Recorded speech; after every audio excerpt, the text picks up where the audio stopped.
स्वागत है आपका पीएलएल न्यूज में। आपके साथ मैं हूं शादाब काजमी और आज हम बात करने वाले हैं देश और प्रदेश की सरकारों के बारे में, उनके कामों के बारे में, उनकी नाकामियों के बारे में।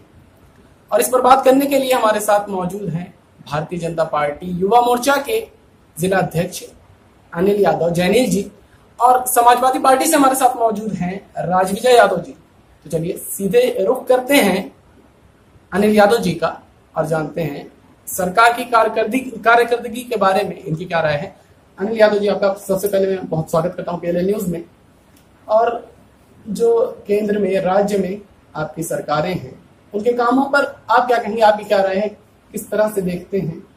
सबसे पहले तो मैं अपनी तरफ से पीएलएल न्यूज का आभार व्यक्त करता हूँ कि आपने अपने समय से समय निकाल करके हम लोगों को अवसर दिया कि हम आपसे रूबरू हो सकें।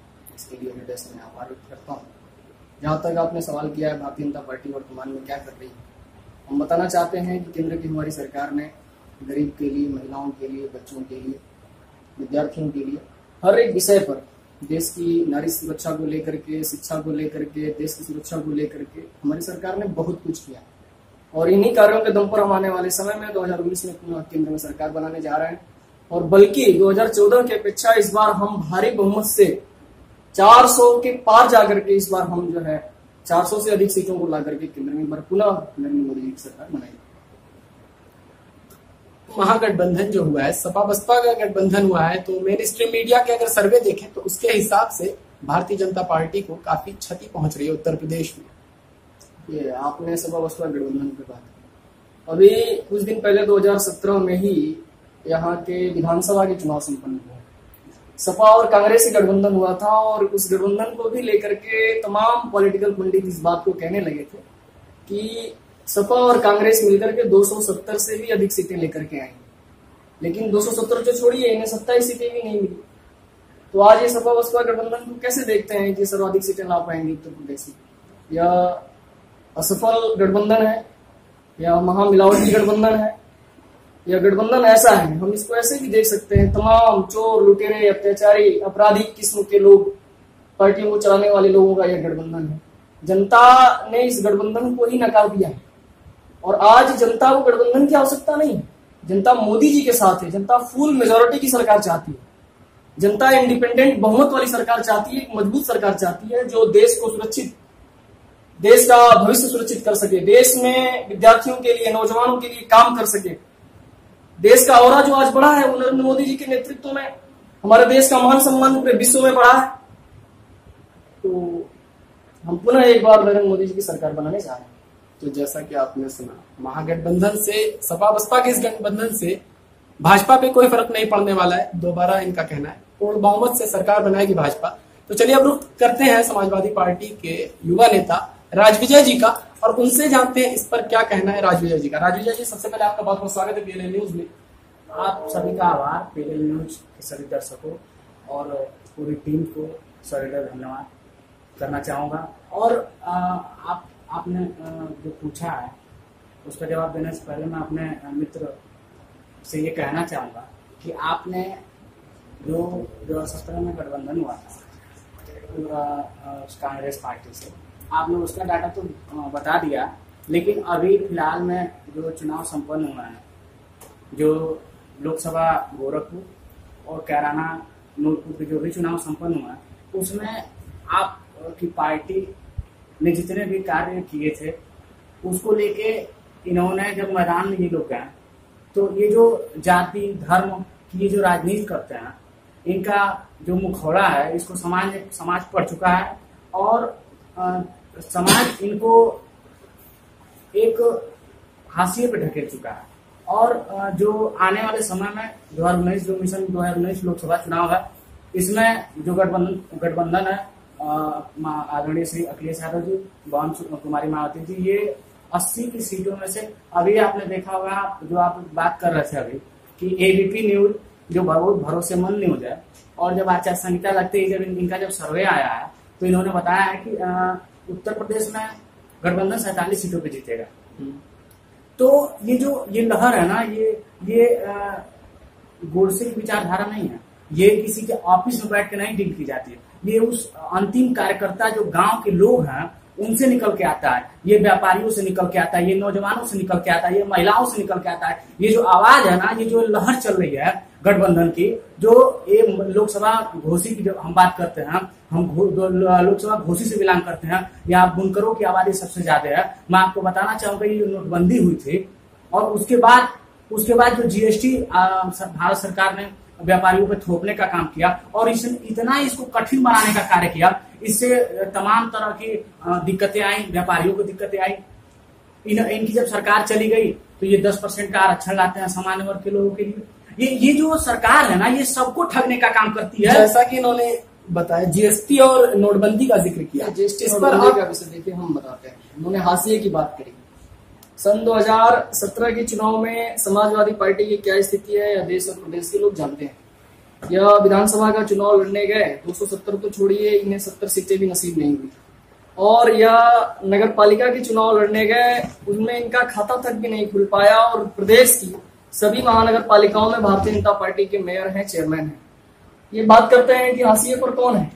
हम 2014 में 6 राज्यों में थे और 6 राज्यों में सरकारों को लेकर के हम चुनाव लड़ने आए। आज हम 21 राज्यों में, 22 राज्यों में सरकारों के साथ देश में काम कर रहे हैं। हम कैराना और इलाहाबाद फूलपुर की सीट, 2 सीटें ठीक है, हम हारे हैं। लेकिन आप बात करते हैं कि हाशिए पर कौन गया। उसके बाद के सभी चुनावों में समाजवादी पार्टी गर्त में जा चुकी है। समाजवादी पार्टी सरकार और संगठन का संगठनात्मक ढांचा नेस्तनाबूत हो चुका है। किसी भी एक चुनाव में समाजवादी पार्टी को जीत नहीं मिली। लेकिन कैराना और फूलपुर चुनाव के बाद हरियाणा की महानगर पालिका में सर्वाधिक महानगर पालिकाओं में चेयरमैन और पालिका अध्यक्ष हमारे हुए। झारखंड की महानगर पालिकाओं में चेयरमैन और जो है महानगर पार्षद और सभासद हमारे हुए। कई राज्यों में जो है बीडीसी एमसीबी के चुनाव हुए हैं, जिसमें हमारे लोग चुने गए हैं। महाराष्ट्र के जो है सोसाइटियों में चुनाव हुए हैं, वहां हमारे लोग चुने गए हैं। ये हाशिए की बात करते हैं। इनका खुद का संगठनात्मक ढांचा टूट चुका है। इनके पास शब्द नहीं है ये कहने के लिए कि किस प्रकार से, किन विषयों को लेकर के, किस संगठन के साथ ये समाजवादी पार्टी चुनाव लड़ने जा रही है। आज इन्हें गठबंधन की आवश्यकता पड़ गई। गठबंधन की आवश्यकता क्यों पड़ गई? पार्टी किन मुद्दों को लेकर चुनाव लड़ेगी?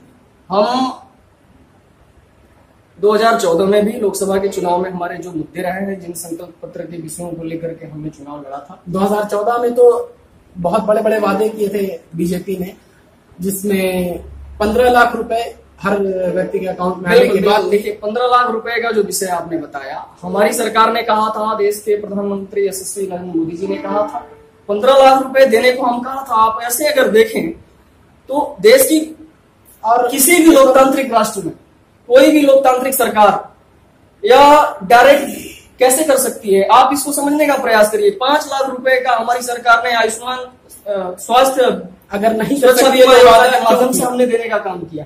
हमने सुरक्षा बीमा दिया है, हमने 2.5 लाख रुपए का जो है सुरक्षा बीमा दिया है, हमने 5 लाख रुपए का स्वास्थ्य बीमा दिया है। हमने मुद्रा लोन के माध्यम से छोटे छोटे स्टार्टअप्स के लिए, छोटे छोटे रोजगार के लिए, व्यवसाय के लिए हम नौजवानों को जो है मुद्रा लोन के माध्यम से रोजगार के लिए जो है धन उपलब्ध कराएं। तो 15 लाख रुपए आप कैसे देखते हैं? क्या हम आपको घर बैठे 15 लाख रुपए उड़ाने के लिए देते हैं? 15 लाख रुपए जो है नहीं दे सकते तो वादा क्यों किया, यही जानना। 15 लाख रुपए हमारी सरकार ने जो देने का विषय था, वो इंडिविजुअली एक पर्सन को देने का विषय था कि हम उसको स्वास्थ्य का बीमा देंगे, हम उसको सुरक्षा का बीमा देंगे, हम उसकी जिंदगी सुरक्षित होने की बात करेंगे, हम उसके भविष्य की सुरक्षा की बात करेंगे, हम उसके रोजगार की बात करेंगे। हम इन विषयों को लेकर के उसको धन आवंटित करने की 15 लाख रुपए के लिए आपके राष्ट्रीय अध्यक्ष अमित शाह जी ने मीडिया से कहा कि वो सिर्फ चुनावी 15 लाख से अधिक आप उसको लिखिए ना, 15 लाख से अधिक वो उससे ज्यादा करके हमने दिया है। 15 लाख पे पहले आ जाते हैं। चुनावी मुद्दे थे, आपके राष्ट्रीय अध्यक्ष ने कहा। तो क्या फिर चुनावी मुद्दे सिर्फ मुद्दे ही होंगे या पूरा करेगी सरकार? बनती है किन मुद्दों को हमने पूरा नहीं किया? हमें जब 15 लाख की बात अभी कर रहे हैं, मैं दूर न जाकर के इसी मऊ जिले में, अपने जिले में ही बात करूं, बहुत से ऐसे नौजवानों ने 10 लाख रुपए, 12 लाख रुपए, 15 लाख रुपए, 17 लाख रुपए मुद्रा लोन के तहत लोन लेकर के छोटे छोटे स्टार्टअप्स लगाए हुए हैं, छोटे छोटे रोजगार कर रहे हैं। लेकिन कोई सैनिटरी पैड का काम बता रहा है, कोई सैनिटरी पैड का काम कर रहा है, कोई जो है सोया मिल्क प्लांट का काम कर रहा है, कोई जो है दूध व्यवसाय कर रहा है, कोई जो कपड़ा बनाने का काम कर रहा है। आप 15 लाख रुपए किस दृष्टि से देखते हैं? इतनी हीन भावना से हम कैसे देख सकते हैं कि कोई सरकार आपको डायरेक्ट जो है आपके खाते में 15 लाख रुपए डाल दे, आप उसको उड़ाते रहे? सरकार ने बात किया था अपने पौरुष से, अपने ऋण पर अपने दम पर खड़े होकर के कुछ उन पैसों का सदुपयोग करने के लिए, उससे देश में आप कुछ करें और देश की अर्थव्यवस्था को आप मजबूत करें। हमारी सरकार ने वो काम किया। राजेंद्र जी, कितना सहमत हैं आप अनिल जी की बातों से? देखिए, ये लोग शुरू से ही जुमलेबाजों की सरकार रही है और ये लोग जुमलेबाजी करने में बहुत तेज तर्राक है। ये लोग जनता को शुरू से ही गुमराह करने की बात करते हैं। इनका घोषणा पत्र में क्या क्या था इसको तो विस्तृत रूप से हम बताएंगे। पहले आपको बताएंगे इनका जो स्लोगन था, सबका साथ और सबका विकास। जब ये लोग चुनाव में निकल रहे हैं तो ये लोग सबका साथ सबका विकास की बात नहीं कर रहे हैं। ये लोग बात कर रहे हैं हिंदुस्तान पाकिस्तान की, ये लोग बात कर रहे हैं हिंदू मुसलमान की, ये लोग बात कर रहे हैं जाति धर्म की। ये लोग शुरू से ही गुमराहने का काम करते हैं, शुरू से ही गुमराहते आए हैं। और इनका एक जवाब ये था कि उत्तर प्रदेश के जो वर्तमान मुख्यमंत्री हैं, जिनका गढ़ माना जाता है गोरखपुर, उस सीट में जो लोग आज के पहले ये लोग उस पर कब्जा जमाए हुए थे, ये इनकी देन है। इनके जो इनका कार्यशैली है और जो इनकी योजनाएं हैं, इससे जनता तंग आ चुकी थी। और फिर उसने उस सीट को छीना और फूलपुर, जहाँ के पूर्व डिप्टी सीएम है, जो पूर्व उप मुख्यमंत्री है, जो ये 2.5 लोगों की सरकार चल रही है, एक बाबा इस सरकार को नहीं चला रहा है, जिनको सपोर्ट मिल रहा है, जो बैकअप मिल रहा है 2.5 लोगों का, उनकी घर में घुस के फूलपुर का भी चुनाव हम लोगों ने जीता। ये जो वर्तमान समय आने वाला है, ये गठबंधन का समय आने वाला है। और ये जो अलायंस हुआ है ना, ये नौजवानों की आवाज है, ये महिलाओं की आवाज है, ये व्यापारियों की आवाज है, ये बुनकरों की आवाज है, ये किसानों। इसको समझने में समझ नहीं पाता है ना, तो उसको समझाने में थोड़ा देर लगती है। क्योंकि जो लोग धूमी होते हैं ना, जैसे आप देखे होंगे गांव में एक मदारी आता है, वो तमाम स्कूल जाने वाले लड़के को, तमाम ड्यूटी जाने वाले और लोग आके उसको देखने लगते हैं, वो नचनिया का नाचने लगता है, सांप और नेवला। उसके बाद जब सांप नेवला कहानी दिखा लेगा ना, तो उसके बाद बताएगा कि अंगूठी ले लो, 15 रुपए की अंगूठी है, इससे तुम्हारे भूत प्रेत भाग जाएंगे, तुम्हारे घर में वो लक्ष्मी प्राप्ति हो जाएगी, तुम्हारा व्यापार बढ़ जाएगा। तो ये लोग भी ऐसे ही आए थे। इन लोगों ने कहा था कि किसानों का आय दोगुना हो जाएगा। इन लोगों ने कहा था प्रतिवर्ष 2 करोड़ नौजवानों को रोजगार मिलेगा। मैं बताना चाहूंगा 2 करोड़ गुणे 5 कर लीजिए आप, 10 करोड़ नौजवानों को रोजगार देने की बात इन लोगों ने कही थी। और सरकार की ये ऐसी सरकार है ना, इनकी जो फाइलें होती हैं, इनकी फाइलें चोरी हो जाती हैं। और जो ये डाटा था, इन लोगों ने बेरोजगारी का आंकड़ा निकालना तक बंद कर दिया इस सरकार ने। ये सरकार शुरू से ही नौजवानों की हितैषी रही है, किसानों की हितैषी रही है। ये अभी एक बात कर रहे थे कि ये जो सरकार, हम लोगों ने ये योजना दे दिया, आयुष्मान योजना दे दिया, किसानों की आय दोगुनी कर दी। भाई साहब, आपने किसानों की आय दोगुनी की है, जानते हैं किस प्रकार से की है? आप लोगों ने जो खाद 140 रुपए मिल रही थी और उसका 50 केजी उसमें आता था, इन लोगों ने क्या किया कि उस खाद को 45 केजी कर दिया, नीचे से कटौती कर दी और रेट कर दिया 540 रुपया। ये सरकार इस तरीके की सरकार है। जो गैस सिलेंडर 340 रुपए मिलता था ना, वो आज जाके पता कीजिए वो 800 रुपए में मिल रहा है। और अब ये लोग कहते हैं, जिनको इन्होंने उज्ज्वला गैस योजना के अंतर्गत इन्होंने गैस सिलेंडर दिया, और ये जो जिन लोगों ने इसको प्राप्त किया वो कभी उसमें गैस में नहीं भरवाए। जानते हैं किस कारण से? ये लोग रेट बढ़ा दिए। और जानते हैं, ये इन लोगों ने कहा कि जो लोग उज्ज्वला गैस योजना के अंतर्गत जिनको गैस मिला है, उनको सब्सिडी नहीं मिलेगी। तो वो आदमी उसको लकड़ी सुलभ हो रहा है, गैस सिलेंडर नहीं भरवाने जा रहा। जितना गैस उत्सर्जन, जितना गैस की खपत हमारे देश में पहले होती थी, आज भी उतनी ही गैस की खपत होती है। ये समझने की आवश्यकता है। और ये लोग अपराधियों की बात करते हैं, ये सरकार वही सरकार है, ये सरकार वही सरकार है। इस सरकार से जब कोई भी सवाल पूछेगा तो वो गुंडा हो जाएगा, वो अपराधी हो जाएगा, उस पर गुंडा लग जाएगा, उस पर देशद्रोह का मुकदमा लग जाएगा। ये वही सरकार है। ये सरकार हमेशा से लोगों को ठगने का काम करती है। इस सरकार को ये जनता इस बार सबक सिखाने का काम करेगी 2019 में। और आदरणीय श्री अखिलेश यादव जी के पीछे सभी नौजवान, सभी किसान और एक गठबंधन जीतने जा रहा है। और हम लोग 80 में से ये जो एबीपी का चैनल है ना, ये मोदी जी का ही लगभग है। अब जो जितने भी पत्रकार बंधु हैं, ये लगभग इनकी मजबूरियां, जितने भी पत्रकार हैं, जितने भी चैनल्स हैं, ये लगभग अडानी और अंबानी के ही हैं। तो कहने का मतलब ये उद्योगपति इस चैनल को हैंडल करते हैं। और एक बीएसएनएल कंपनी, आप जिसकी मोबाइल आप चलाते हैं, बीएसएनएल सिम जो होती है, मोदी जी को फुर्सत नहीं है, ये सरकारी है सिम। और इसका जो भी पैसा है ये सरकार को जाता है सीधे सीधे, तो मोदी जी को ये एडवर्टाइजमेंट इसका प्रचार करने के लिए मोदी जी के लिए फुर्सत नहीं है। लेकिन ये प्रचार करेंगे जियो की, जो व्यक्तिगत जिसका पैसा अंबानी के खाते में जाएगा, ये मोदी जी उसका प्रचार करने के लिए उनके पास समय है।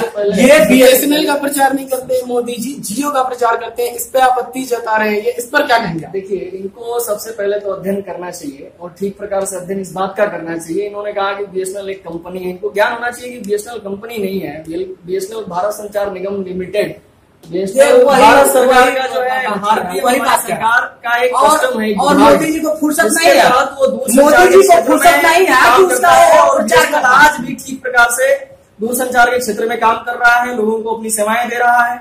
हम टेलीफोन से और नेट कनेक्टिविटी के माध्यम से बीएसएनएल आज भी उसी प्रकार से काम कर रहा है जिस प्रकार से देश में बीएसएनएल के माध्यम से बहुत उसमें इतने सारे लोग काम करते हैं, इतने अधिकारी काम करते हैं। बीएसएनएल इतना बड़ा नेटवर्क है, आप उसको ऐसे नहीं कर सकते। इन्होंने कहा अंबानी और अडानी की बात करी, क्या कोई पर्सनल इंडिविजुअल इस देश में लोगों को रोजगार नहीं दे सकता है, कंपनी नहीं खड़ी कर सकता है, वो व्यापार नहीं कर सकता है? क्या वो अपनी कंपनी को खड़ा करने के लिए ज्यादा से ज्यादा लोगों को रोजगार देने के लिए काम नहीं कर सकता है?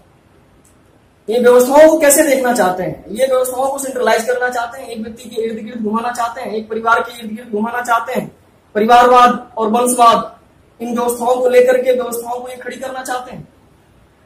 हमारी सरकार तो ये चाहती है और हम चाहते हैं, हमारी पार्टी ये चाहती है कि पूरे देश में छोटे छोटे स्टार्टअप के माध्यम से रोजगार पर चीजों को लेकर के रोजगार करने वाले छोटे छोटे व्यवसाय खड़े होने चाहिए। एक व्यवसाय के माध्यम से 10, 20, 25, 50 लोगों को रोजगार मिलता है, लोग काम करते हैं, उनका जीवन चलता है, तो इसमें दिक्कत क्या है? इनको क्या दिक्कत है? इनका कहना है रोजगार दिया है भाजपा ने किसी को, परिवारवाद नहीं करती भाजपा। तो मोदी जी बातें करते हैं परिवारवाद की और ये बताते हैं जहां ले जाते हैं कि गंगा मेरी माँ है, जमुना मेरी माँ है।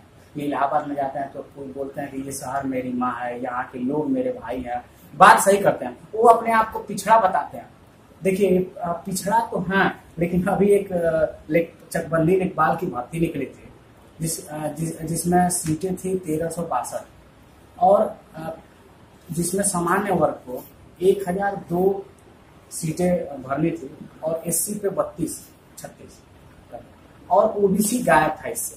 तो कहीं ना कहीं ये सरकार जब इनको लोगों के बीच में जाना है तो ये सरकार लोगों को लुभावने वादे कर रही थी। अभी मैं बताया हूं आपको कि 10% आरक्षण जो मेरे नौजवान साथियों को मिला है, चलिए ठीक है, मान लेते हैं कि ये सरकार किसी वर्ग को लाभ पहुंचाने की बात करती है, लेकिन ये 10% आरक्षण कब आता है? आप जब 5 साल बीत जाते हैं तब।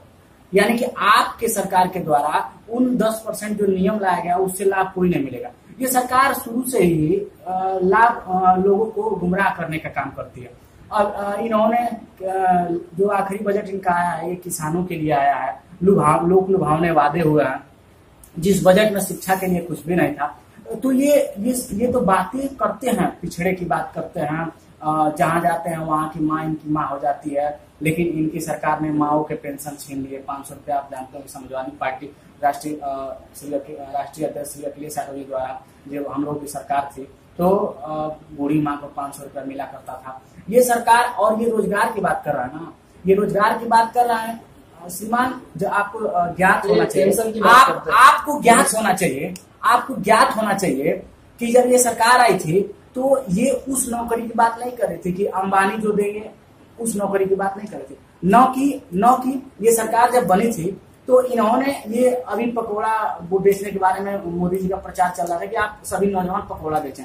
तो ये जो इनका रोजगार देने का तरीका है ना, इस पे सरकार नहीं बनी थी। नौजवानों ने सरकार इस पे बनाई थी कि हम लेखपालों की भर्ती निकलेगी, अध्यापकों की भर्ती निकलेगी, यूपी पुलिस की भर्ती निकलेगी, हम सेना में जाएंगे। ये सरकार जब बनी थी तो इस बात पे बनी थी, इस बात पे नहीं बनी थी कि आपने देखा किस तरह से दोनों दलों के नेताओं ने अपनी बातें रखी, अपने विचार व्यक्त किए सरकार की कार्यकर्दगी पर। आपको अगर हमारा वीडियो अच्छा लगा तो इसे लाइक कीजिए, शेयर कीजिए, और आपने अगर अभी तक हमारे चैनल को सब्सक्राइब नहीं किया तो सब्सक्राइब कर लीजिए। धन्यवाद।